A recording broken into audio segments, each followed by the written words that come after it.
ఇనప గొలుసులేసి లాగుతున్నారట, లాగుతుంటే గొలుసులు తెగిపోతున్నాయిట. ఆయన ఎంత బాధపడిపోయి కింద పడి ఏడిచి దొల్లేశాడు.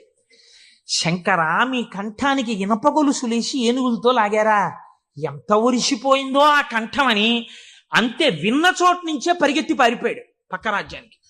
పారిపోయి గుళ్ళోకి వెళ్ళి అన్నం లేదు, నీళ్లు లేవు, ఒగరుస్తూ ఒంటి నిండా చెమటలు పట్టుకుని, ఈశ్వర, మీకు జరిగినటువంటి అపరాధం నా శరీరమునకు పొందేటటువంటి ఖేదంతో పోవాలని మీ వంపు దిద్దడం కాదు, మీ వంపు దిద్దడానికి మీకు ఇనప గొలుసు లేచి లాగినప్పుడు మీ కంఠం నొక్కుకుని ఉంటుంది, ఆ శిక్ష నేను అనుభవిస్తానని ఒక గొలుసు, తన మెడలో ఉన్నటువంటి గొలుసుని శివలింగపు వంపుకేసి గట్టిగా లాగాడు, తన కంఠం ఒరిసిపోయి తెగాలని. తన కంఠం తెగలేదు, శివలింగం వంపు ఇలా పైకి లేచిపోయింది. ఆ వంపు దిద్దినటువంటి వాడు